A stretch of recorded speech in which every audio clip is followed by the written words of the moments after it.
Italy appeased the skeptics as the legacy of Belgium's golden generation is left in pieces. As impressive as Italy were at Euro 2020 before Friday, much of that praise had been tempered, rightly or wrongly, by skepticism from some, with those suggesting their opponents to this point, and throughout their unbeaten run, had been sub-optimal. It seemed a largely harsh assessment given they are playing at a major international tournament, though the unconvincing nature of their 2-1 extra-time win over Austria did bring with it a hint of doubt. Regardless of whether or not the skeptics had been correct about Italy, Belgium, the number 1 ranked nation in the world, were always bound to leave fans and pundits alike with perhaps a better appraisal of just how good the Azzurri are. After all, there had been plenty of evidence to suggest Belgium had almost been the antithesis of Roberto Mancini's team in Euro 2020.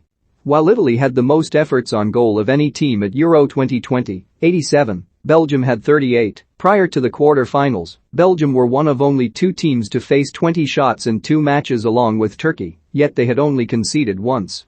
But in Munich on Friday there only ever looked like being one winner, with Roberto Martinez's Belgium eventually running out of luck at the hand of a side that will take some beating, the Italians winning 2-1. At least the pragmatism Belgium seemed to employ against Denmark and Portugal, when they only managed 6 shots per game, was less prominent here, as they reached that total by half-time. But were it not for a fortuitous penalty just before the interval, a spot kick converted by Romelu Lukaku, they would have been 2-0 down at the break. Where Italy had perhaps lacked fluency against Austria, they were intensely impressive here. Their ability to play straight through Belgium thanks to their exceptional ball players in midfield was coupled with their desire to win the ball back, routinely having 2 men putting the pressure on. Their press resulted in a tournament high, joint with the Netherlands, 2 goals from high turnovers before the quarter-finals, and a similar scenario led to the opener here, Verratti cutting out Thomas Vermeulen's pass out from the back and finding Nicolo Barella, who brilliantly held off a tackle before firing past Thibaut Courtois.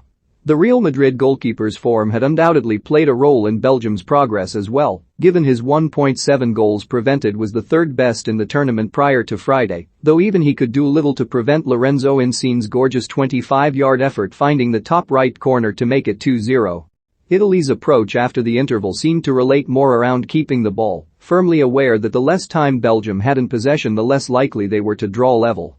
In the 24 minutes that followed half-time, the Azzurri's share of possession was 70%, compared to 54% in the first half. That's not to say Belgium didn't trouble them.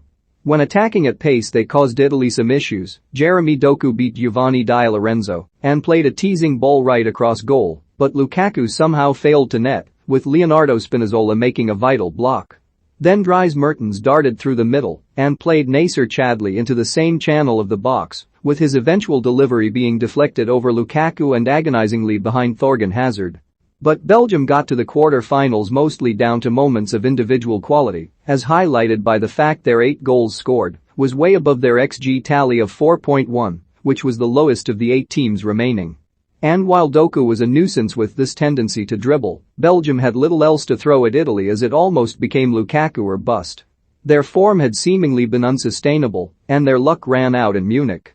Even if Eden Hazard had been fit, given his form over the past 2 years it is difficult to see how things would have been any different with him on instead of Doku.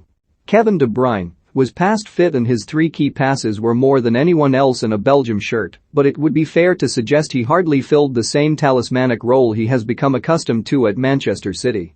While you have to take playing styles into consideration, he averaged 81 touches per game in 2020-21, but only 51 on Friday.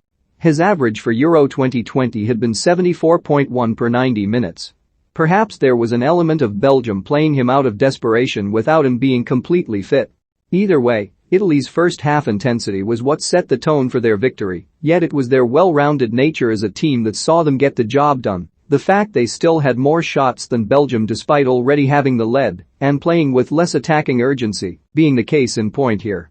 For many, Euro 2020 was seen as the final chance for Belgium's so-called golden generation to truly leave their mark on the international stage, with the title eluding them. But they leave the competition after getting very few people excited, with Italy making something of a statement to those who until Friday had dismissed them as flat-track bullies.